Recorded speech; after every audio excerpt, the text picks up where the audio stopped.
When people ask me where I'm from, I say Kentucky first. I say the state. People that are around that area, then they'll ask me, oh, what part? And I'm like, it's about an hour south of Lexington. And then they're like, oh, where's that? And I'm like, you know where London is? So I have to avoid like saying Jackson County because no one's ever heard of it.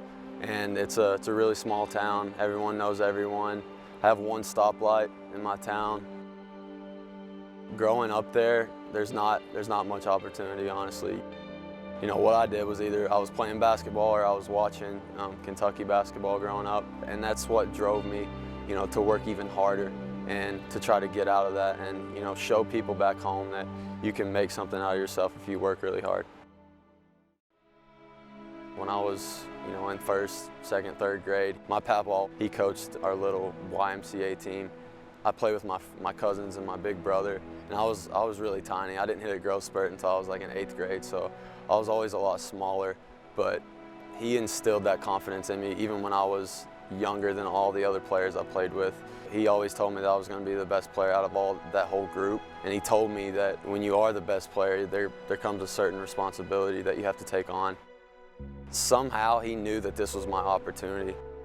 Nothing in my life has ever been given to me. I have talent in basketball, but it was my hard work, even in school. I was the valedictorian at my high school, which isn't saying much because I went to a small high school, but you know, I was proud of that. And I worked hard in school and I worked hard in basketball because I knew those two things were going to get me out.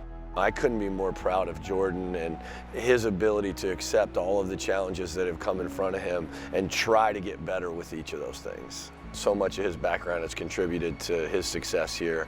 You know, he's a kid, I think, that's been focused on his future and focused on making something of himself and making his family proud. And anytime that things were tough for Jordan, I think he was able to kind of look back on some of that and really use it, you know, as motivation to keep pushing forward and keep working harder and, you know, making sure that he was going to do everything he could to make the people that supported him, you know, super proud of him. My whole life, I've never been like really vocal. I have a shy personality, but on the court, I'm a different person kinda.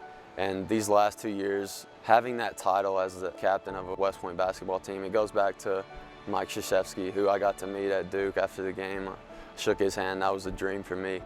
Even though I don't like Duke, because I'm a Kentucky fan, but the reputation that it holds and the weight that it carries to be a captain on the West Point basketball team is something that I could never imagine. I will never take that for granted. It's something that I'm extremely honored to be in this position.